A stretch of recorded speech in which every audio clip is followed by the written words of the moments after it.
Hello and welcome students, Gyanjyoti coaching সেন্টারের পক্ষ থেকে তোমাদের সকলকে আরো একবার স্বাগত। আজকে আমাদের আলোচনার বিষয় হচ্ছে রাজনৈতিক তত্ত্বের অবক্ষয়ে দান্তে জার্মেনীয়র অবদান।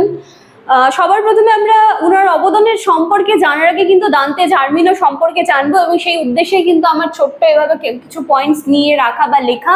আচ্ছা, ক্লাস বা আজকে আলোচনার বিষয়টা শুরু করার আগে আমরা বলে নিতে চাই, আমি বলে নিতে চাই, তোমরা যদি আমাদের জ্ঞানজ্যোতি কোচিং সেন্টারের সাথে যুক্ত হতে চাও তার জন্য তোমাদের সকলকে আরো একবার ওয়েলকাম। এবং আমাদের সাথে সরাসরি যুক্ত হতে গেলে তোমাদের এখানে কর্নারে দেওয়া দুটি নাম্বারের মধ্যে যে কোনো একটি নাম্বারে কিন্তু কল করে নিতে হবে। এখানে কল করলে তোমরা কোর্স ফি থেকে শুরু করে তোমাদের সাবজেক্টস নিয়ে যদি কোনো কনফিউশন থাকে সেই ব্যাপারেও কিন্তু একবার কথা বলে দেখে নিতে পারো। এছাড়া আফটার অ্যাডমিশন আমাদের এখানে কিন্তু যেভাবে নোটস প্রোভাইড করা হয় সেভাবে কিন্তু একদম রেগুলারলি নিয়ম মেনে কিন্তু আমাদের এখানে ক্লাসেস গুলো করানো হয়, এবং সেটা শুধুমাত্র আমার সাবজেক্টস এর ক্ষেত্রে নয়, সমস্ত সাবজেক্টস যেগুলো আমাদের জ্ঞানজ্যোতি কোচিং সেন্টার থেকে প্রোভাইড করা হয় আমাদের আরো স্যার ম্যামদের দ্বারা, সকলেই কিন্তু এই জিনিসটা মেনটেন করে চলে।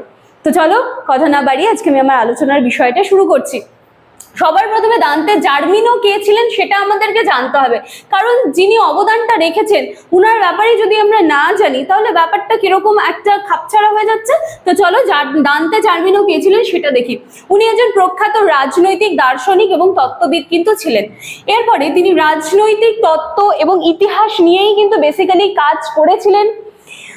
1934 খ্রিস্টাব্দে তিনি জন্মগ্রহণ করেন।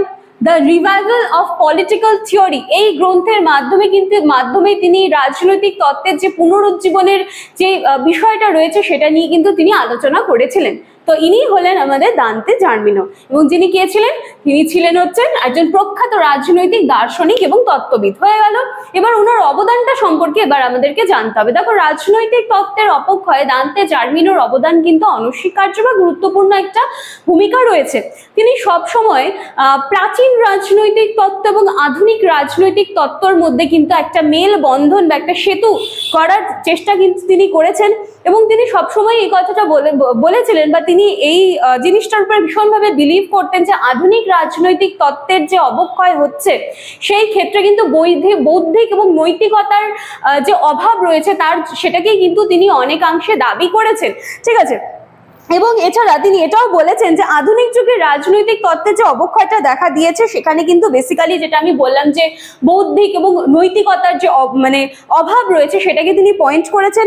এছাড়াও তিনি প্রাচীন গ্রিক দার্শনিক যেমন অ্যারিস্টটল, প্লেটো, ইনাদের সকলের মতবাদকে কিন্তু পুনরায় মূল্যায়ন করার চেষ্টা করেছেন, এবং তার যে প্রয়োজনীয়তা আছে সেটা কিন্তু তিনি তুলে ধরার চেষ্টা করেছিলেন। ঠিক আছে। তার মানে আমরা এটা বলতে পারি যে দান্তে জার্মিনোর যদি অবদান বলা হয় তাহলে তিনি কিন্তু প্রাচীন রাজনৈতিক তত্ত্ব এবং আধুনিক যে রাজনৈতিক তত্ত্ব আছে এই দুটোর মধ্যে কিন্তু সবসময় একটা মেলবন্ধনের কথা বলেছিলেন।